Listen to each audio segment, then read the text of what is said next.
میں نے پچھلے جمعے کچھ ذکر کیا تھا اس کا کہ رب کی ذات الگ ہے، مثلا لم یلد ولم یولد، اس کے مقابلے میں میرے پیارے پیغمبر کی ماں بھی ہے، باپ بھی ہے، دادا بھی ہے، پھر بیٹے بھی ہیں، بیٹیاں بھی۔ نبی پاک کی یہ صفات ہیں، اور اس کے مقابلے میں اللہ کیا ہے؟ لم یلد ولم یولد۔ آیت الکرسی میں جب رب نے شروع میں اپنی الوہیت کا ذکر کیا، اللہ لا الہ الا ہو، اللہ کے سوا کوئی الہ نہیں، یہ کیا ہے؟ دعویٰ۔ یہ اللہ نے کیا کیا ہے؟ دعویٰ۔ اللہ دعویٰ کر رہے ہیں اس کائنات میں 14 طبقوں میں میرے سوا کوئی الہ نہیں، جس کا ترجمہ آپ نے کیا اللہ کے سوا کوئی معبود نہیں، پھر اسے آپ نے آسان ترجمے میں بدلا، اللہ کے سوا کوئی عبادت کے لائق نہیں، پھر آپ نے اس کا ترجمہ کیا اللہ کے سوا کوئی پوجا کے لائق نہیں، پھر آپ نے ایک ترجمہ کیا اللہ کے سوا کوئی پرستش کے لائق نہیں۔ عبادت کا لفظ عربی، پرستش کا فارسی، پوجا کا ہندی، آپ پنجابی۔ آپ کو کیا پتا ہے کہ پوجا کیا ہوتی ہے؟ آپ تو ہندی نہیں جانتے۔ آپ کو کیا پتا ہے کہ پرستش کیا ہوتی ہے؟ آپ تو فارسی نہیں جانتے۔ آپ کو کیا پتا ہے عبادت کیا ہوتی ہے؟ عبادت تو عربی ہے، اور آپ عربی۔ میرے نبی نے جب پہلے دن اعلان کیا تھا قولوا لا الہ تفلحوا، مکے کے لوگوں ایک کلمہ پڑھ لو دنیا آخرت میں کامیاب ہو جاؤ گے، لا الہ۔ اس کا جواب کیا آیا تھا؟ پتھروں کی بارش ہو، میرے نبی خون میں نہا گئے۔ ادھر سے ایک آواز آئی انت کذاب، ایک دوسری آواز اٹھی انت مجنون، کسی نے کہا انت شاعر، کسی نے کہا انت ساحر، جادوگر ہے۔ گلے میں رسیاں، راستے میں کانٹے، وطن سے بے وطن کرنے کی تدبیریں، قتل کے مشورے، بدر، احد، خندق، جنگیں، لڑائیاں۔ پوچھنا میں آپ سے یہ چاہتا ہوں،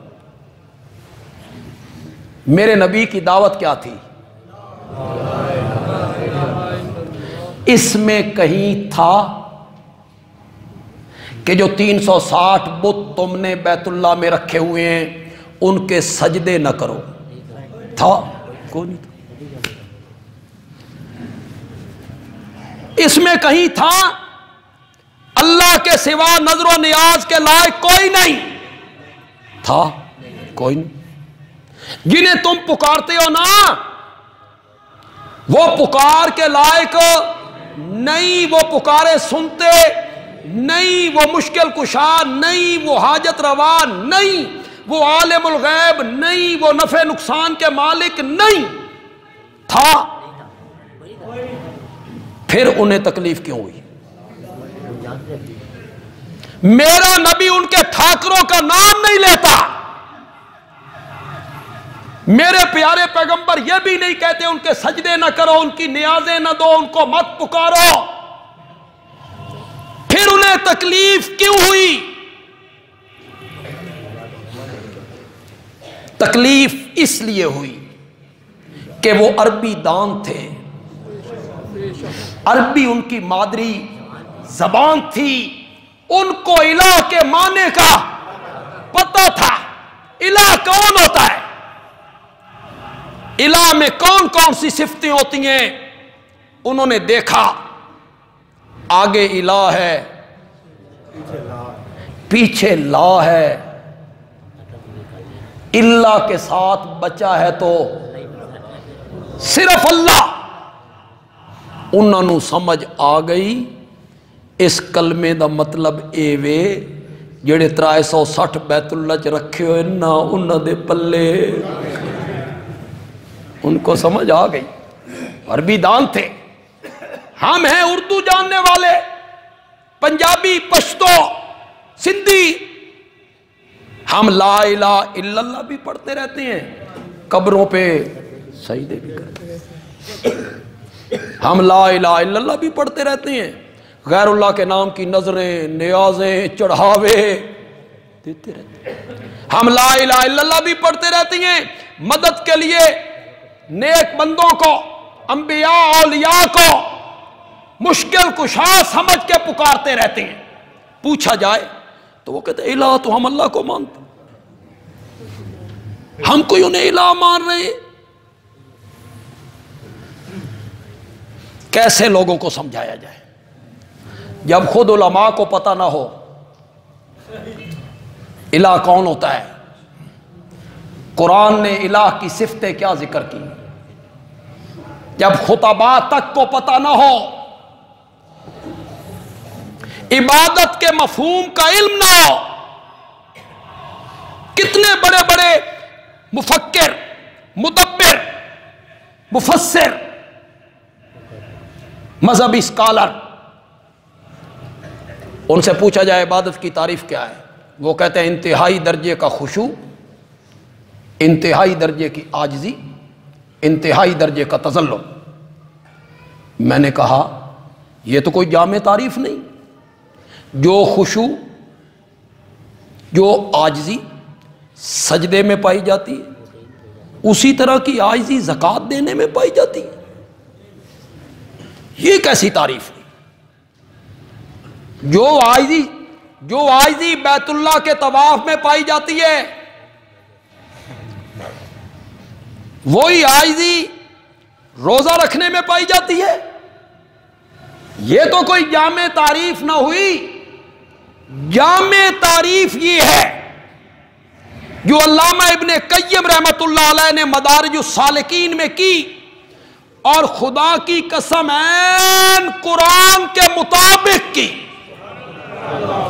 میرے پاس اتنے دلائل ہیں اس تعریف کے، بھرا پڑا ہے قرآن۔ یہاں میں نے معاویہ مسجد میں سن 1998 میں 97-98 کی بات ہے، میں نے مسئلہ الہ پر درس قرآن دیے تھے 40 درس، جس میں الہ کا میں نے مفہوم سمجھایا۔ اس وقت یہ موبائلوں والی مصیبتیں کونی تھیں، وہ کیسٹوں میں ریکارڈ ہوتا تھا، ویڈیو نہیں آڈیو، وہ محفوظ ہیں 40 درسوں میں۔ وہ جو 40 درسوں میں میں نے اس کو بیان کیا، اگر آپ توجہ کریں تو میں آپ کو 5 منٹ میں نہ سمجھا دوں، وہ سارے 40 گھنٹوں والے درس صرف 5 منٹوں میں۔ دلائل میں نہیں دے سکوں گا، لیکن دلائل کی ذمہ داری لوں۔ یہ نہیں ہے کہ میرے پاس اس کے دلائل نہیں ہوں، دلائل کے سوا بات کرنا تو بے عقلی ہے، دلائل کے ساتھ بات کرنی چاہیے۔ اس دنیا میں بھی یہ جو میں تعریف کر رہا ہوں الہ کی، الہ کون ہوتا ہے، اس دنیا میں بھی میں جواب دے دوں۔ اس دنیا میں آپ کو موقع نہ ملے، کل قیامت کے دن رب کے حضور بھی جواب دے۔ آپ میرے گریبان پہ ہاتھ رکھ لینا اور رب کے سامنے رکھنا، رب کے سامنے رکھو گے تو مزہ ذرا زیادہ آئے گا کہ یا اللہ اس نے الہ کا یہ معنی کیا تھا، اس سے پوچھ اس کی کوئی دلیل، پھر رب خود دلیلیں دے لے گا۔ اس کے سامنے ہوگی نا بات. دو صفتیں صرف الہ میں پائی جاتی ہیں. زور سے بولو یار. میں نے کتنی دفعہ یار آپ کو کہا کہ جب دھرتی پہ رب کی توحید بیان ہوتی ہے نا، رب عرش پہ فرشتوں کے جھرمٹ میں بیٹھ کے خوش ہو رہا ہوتا ہے، میری وحدانیت کا ذکر ہو رہا ہے. ہوتا کہاں ہے؟ کہاں ہوتا ہے؟ خالص توحید کہاں بیان کی جاتی؟ دو صفتیں صرف الہ میں پائی جاتی ہیں، جس میں وہ دو صفتیں مان لی جائیں گی اس کو کیا مان لیا، چاہے زبان سے کہے یا نہ کہے. وہ صفتیں ہیں الہ کی، زبان سے کہنے کی کوئی ضرورت نہیں. جس میں وہ دو صفتیں یا دو میں سے ایک صفت مان لی اس کو کیا مان لیا، الہ. میں نے کئی مرتبہ آپ کو کہا، قرآن پاک کی ایک آیت ہے، اتخذوا احبارہم ورہبانہم اربابا من دون اللہ. عیسائیوں نے اپنے مولویوں کو اور اپنے پیروں کو اللہ کے سوا رب بنا لیا. قرآن ہے، رب بنا لیا. حاتم تائی کا بیٹا عدی ابن حاتم کلمہ پڑھ کے میرے نبی کی خدمت میں آیا، عیسائی مذہب چھوڑ کے آیا تھا. حاتم تائی بھی عیسائی تھا. عدی ابن حاتم مسلمان ہوا. اس نے یہ آیت پڑھی. عیسائیوں نے اپنے مولویوں اور پیروں کو کیا بنا لیا، رب. اس کے پاؤں تلے سے زمین سرک گئی. یہ میرے آقا کے پاس آیا، اس نے کہا یا رسول اللہ یہ قرآن کیا کہتا ہے؟ عیسائیوں نے اپنے مولویوں پیروں کو رب بنا لیا. میں خود عیسائی مذہب چھوڑ کے آیا ہوں. ہم نے تو اپنے مولویوں پیروں کو کبھی رب ہم نے تو رب نہیں مانا. یہ قرآن کیا کہتا ہے؟ سنو اب. میرے آقا نے فرمایا یہ بتاؤ، جس چیز کو تمہارے مولوی اور پیر حلال کہہ دیتے تھے تم بغیر دلیل کے حلال مان لیتے تھے؟ یہ بالکل جو وہ کہتے تھے ہم مانتے. اور جس کو حرام کہہ دیتے تھے بغیر دلیل کے حرام مان لیتے تھے کہ جی بالکل. میرے آقا نے فرمایا یہی معنی ہے رب بنانے کا. رب تو عدی ابن حاتم بھی کہہ رہا ہے کہ ہم اپنے مولویوں پیروں کو نہیں کہتے، لیکن رب والی صفت مانتے تھے. حلال حرام کرنا صفت کس کی ہے؟ وہ جب کسی اور میں مانی تو اس کو کیا مان لیا. دو صفتیں صرف الہ کی ہیں، الہ ہی میں پائی جاتی ہیں. جس میں مان لی اس کو کیا مان لیا. پہلی صفت جس کے لیے یہ تعظیم کر رہا ہوں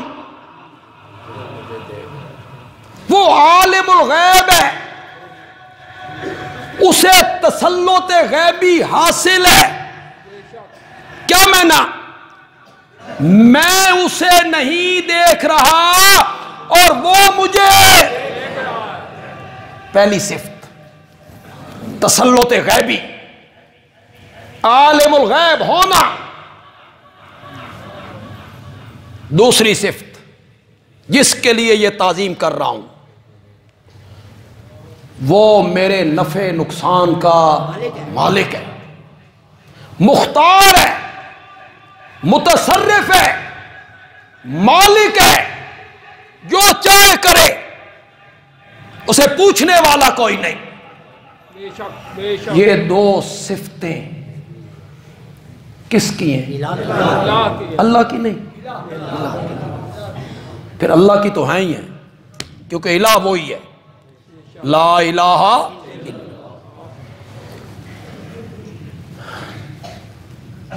اب عبادت کی تعریف بھی ذرا کر دیں. ہر تعظیم عبادت نہیں بنے گی. وہ تعظیم عبادت بنے گی جس کے پیچھے یہ دو نظریے ہوں گے وہ عبادت بنے گی۔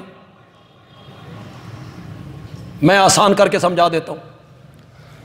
آپ اپنی والدہ کے سامنے، اپنے والد محترم کے سامنے یوں ہاتھ باندھ کے کھڑے ہو جائیں، والد صاحب سامنے بیٹھے ہیں، یہ ہاتھ باندھنا عبادت بنے گا؟ نماز میں باندھیں گے تو شاباش شاباش، نماز میں باندھیں گے تو کھڑے ہوں گے۔ ہاتھ باندھنا تو عبادت نہیں ہے، کھڑا ہونا عبادت ہے۔ قیام، جس کو ہم کیا کہتے ہیں؟ قیام، قیام کرنا۔ رب کے سامنے جب آپ نے قیام کیا وہ کیا بن گیا؟ عبادت۔ اپنی والدہ کے سامنے آپ کھڑے ہیں، مرشد کے سامنے کھڑے ہیں، پیر صاحب کے سامنے کھڑے ہیں، استاد کے سامنے، وہ عبادت بنے گا؟ تے سانی فرق دسو نا۔ نماز میں کھڑا ہونا عبادت ہے، استاد اور مرشد کے سامنے کھڑا ہونا عبادت نہیں، نرا کھڑے ہونے کا نام عبادت نہیں۔ اس کے پیچھے ایک عقیدہ ہے، وہ کھڑے ہونے کو عبادت بنا رہا ہے۔ کیا؟ جس ہستی کے سامنے میں کھڑا ہوں میں اس کو نہیں دیکھ رہا اور وہ مجھے، اس عقیدے نے کھڑے ہونے کو کیا بنا دیا؟ عبادت۔ اتحیات میں بیٹھنا کیا ہے؟ دو زانو بیٹھتے ہیں آپ، کیا ہے؟ آپ اپنی والدہ کے سامنے بیٹھ جائیں یوں اتحیات میں، مرشد کے سامنے بیٹھ جائیں، استاد کے، وہ عبادت بنے گا؟ نہیں بنے گا۔ معلوم ہوتا ہے نظریہ عبادت بنا رہا ہے۔ ان دو نظریوں کے تحت اب عبادت کی میں تعریف کرنے لگا ہوں۔ العبادت عبارت عن الاعتقاد والشعور بأن للمعبود سلطة غیبیہ ما فوق الاسباب يقدر بها على النفع والضرر فكل دعاء وثناء وتعظیم يصدر بهذا الاعتقاد فهي عبادة۔ علامہ ابن قیم نے تعریف کی، دو نظریوں کے ساتھ آپ جو تعظیم بھی کریں گے، یہ دو نظریے اس تعظیم کو کیا بنا دیں گے؟ کیا؟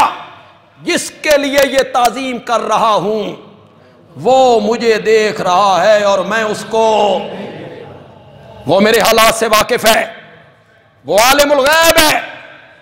دوسرا نظریہ کیا؟ وہ نفع نقصان پہنچانے پر قادر ہے۔ یہ دو عقیدوں کے ساتھ آپ کوئی تعظیم کریں گے، یہ عقیدے اس تعظیم کو کیا بنائیں گے؟ حجر اسود کو چومنا کیا ہے؟ اور بیٹے کو چومنا، فرق دسو، فرق بتائیں نا۔ یہ لوگ جو قبروں کو چومتے ہیں، مزاروں کو چومتے ہیں، چوکٹوں کو چومتے ہیں، وہ ہمیں کہتے ہیں تسی اپنے پتروں نو چومو تے او بدعت نہیں، اے پتر تے میں آکھیا، وہ تو کچھ اور کہتے ہیں، وہ میں یہاں کہہ بھی نہیں سکتا، میں ممبر رسول پہ ہوں۔ تسی چومو او عبادت نہیں، ہم چوکھٹ اور قبر کو چومیں تو وہ تم کہتے ہو یہ شرک ہے، بدعت ہے۔ میں نے کہا ہاں، جب بیٹے کو چومتے ہیں تو یہ دو نظریے ذہن میں نہیں ہوتے، اور جب مزار اور چوکھٹ کو چومتے ہیں تمہارے ذہن میں یہ نظریہ ہوتا ہے صاحب مزار ہمیں، اس عقیدے نے اس چومنے کو کیا؟ حجر اسود کے چومنے کو عبادت کس نے بنایا تھا؟ اسی عقیدے نے تو عبادت بنایا تھا۔ نہ کھانا عبادت بن گیا، کمال نہیں ہوگی؟ ایک آدمی صبح سے لے کے سحری سے لے کے، غیر مسلم ہے، سحری سے لے کے شام تک کوئی نہیں کھاتا، اس کو آپ کہتے ہیں بھوک نال مردہ پیا، اس کی عبادت نہیں بنتی۔ اور ایک مسلمان سحری کر کے سارا دن نہیں کھاتا، اس کا نہ کھانا کیا بن گیا؟ نہ کھانا عبادت ہے۔ نہ کھانا نہیں، اس کے پیچھے ایک نظریہ ہے، ایک نظریہ ہے۔ بیساکھ کا مہینہ ہے، گرمیاں، گندم کی کٹائی کرنی ہے، یہ جٹ زیادہ سمجھنا، پسینے میں شرابور ہے، دھوپ ہے، روزے سے ہے، زور کے وقت گھر آیا، کمرے میں مشروبات بھی، ماکولات بھی، ٹھنڈا پانی بھی، شربت بھی، پھل بھی، یہ روزے سے ہے، کوئی دیکھنے والا نہیں ہے، دروازے بند، کھڑکیاں بند، پیے گا؟ کھائے گا؟ نہیں کھائے گا۔ کیوں؟ اس کا عقیدہ ہے جو رب چٹیل میدان میں دیکھتا تھا وہ بند کمروں میں بھی دیکھ رہا ہے۔ اس عقیدے نے نہ کھانے کو کیا بنایا۔ یہ عبادت کی تعریف میں نے جو کی ہے یہ جامع تعریف، ایک ایک فرد پر، یہ ایک ایسی کلی ہے جو اپنی تمام جزیات پر صادق آتی۔ یہ میں نے تھوڑے سے منطق کے لفظ بول دی۔ عبادت کی تعریف جو میں نے کی یہ ایسی ایک کلی ہے جو اپنی تمام اقسام پہ کیا آتی ہے؟ صادق۔ زکوٰۃ دینے پر، روزہ رکھنے پر، حج کرنے پر، طواف کرنے پر، جانور ذبح کرنے پر، نظر دینے پر، نیاز دینے پر، پکارنے پر۔ بس میں اس پر صرف ایک دلیل پیش کروں گا، اور چونکہ وقت بھی نہیں ہوتا، لیکن میرے پاس بے شمار دلائل ہیں قرآن کی۔ میں نے خطبات بندیالوی کی پہلی جلد میں اس پر گفتگو کی، اور اس پر میں نے یہ سارے دلائل لکھے ہیں۔ اس میں یہ جتنے دلائل اس پر میں صرف ایک دلیل پیش کرنا چاہتا ہوں سورۃ طٰہٰ سے۔ یہ سورۃ طٰہٰ ہے، 16واں پارہ ہے، اس کی آیت نمبر ہے 6۔ جو آپ کو نئے آئے ہیں وہ گھروں میں بے شک جا کے ترجمہ دیکھیں، اور جس عالم کا ترجمہ ہو وہ دیکھ لیں، قطع نظر دیوبندی، بریلوی، اہل حدیث، شیعہ، کسی عالم کا ترجمہ ہو، آپ کے گھر میں ہو آپ اٹھائیں۔ سورۃ طٰہٰ آیت نمبر 6۔ لیکن تھوڑا سا آپ بھی مجھے بتائیں گے یہ جو آیت میں نے پڑھی ہے، میں نے ترجمہ کیا ہے، اس میں رب کی کون سی صفت کا ذکر ہو رہا ہے؟ دو صفتیں کون سی؟ لہو ما فی السماوات وما فی الارض وما بینہما وما تحت الثری، اسی کا ہے۔ لہو، اسی کا ہے۔ یار یہ اسی کا پہ تو ذرا غور کرو یار، اسی کا ہے۔ خلقن، علامہ آلوسی نے کہا رول معانی میں، اسی کا ہے خلقن و ملکن و تدبیرن و تصرفن و اختیارن و احیان و اماتتن۔ پیدا کرنے کے لحاظ سے اسی کا ہے، ملک کے لحاظ سے اسی کا ہے، تدبیر کے لحاظ سے اسی کا ہے، اختیار کے لحاظ سے اسی کا ہے، پیدا کرنے کے لحاظ سے اسی کا ہے، مارنے کے لحاظ سے اسی کا ہے۔ جو کچھ آسمانوں میں ہے، جو کچھ زمین میں ہے، جو کچھ آسمان و زمین کے درمیان ہے، اور جو کچھ گیلی مٹی کے نیچے ہے، سب اسی کا ہے۔ کون سی صفت آگے؟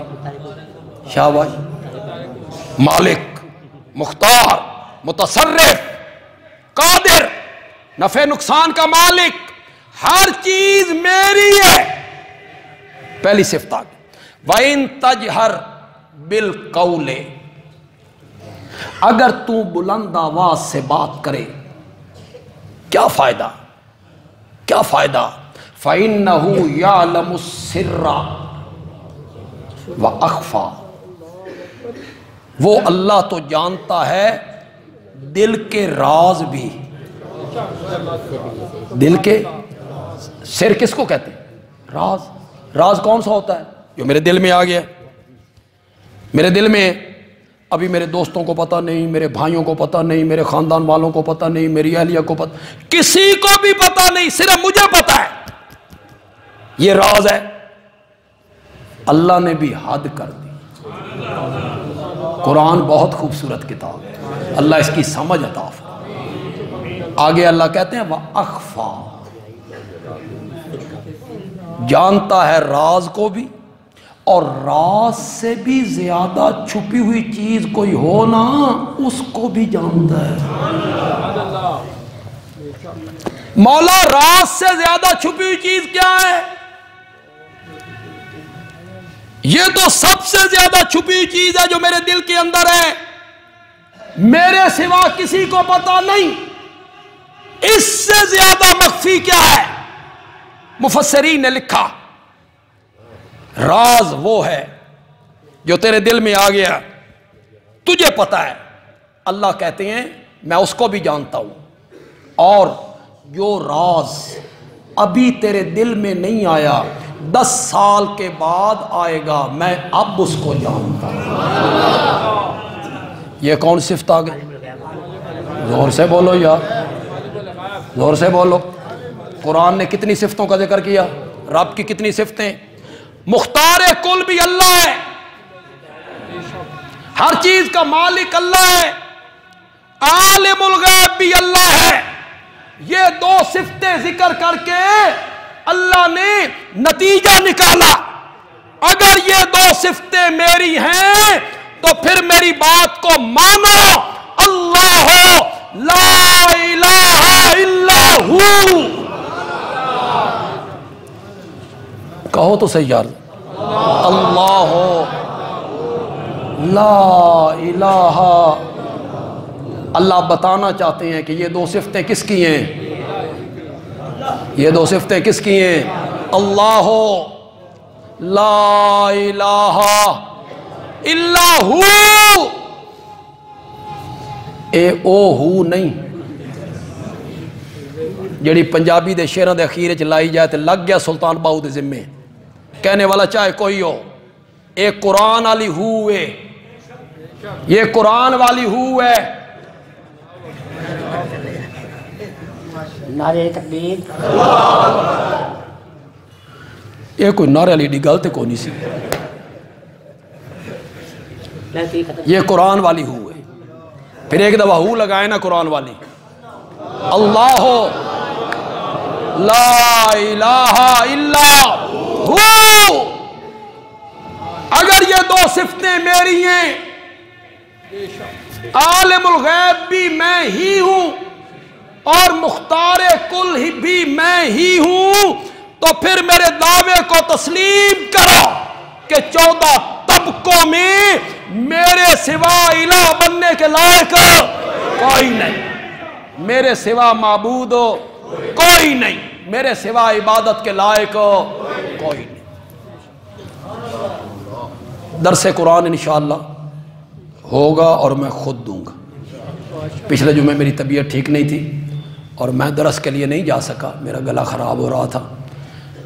آج درس ہوگا، اور سورۃ نمل کی جس آیت کا درس ہے نا، وہ بڑی عظیم آیت ہے۔ اِنَّكَ لَا تُسْمِعُ الْمَوْتَى، میرے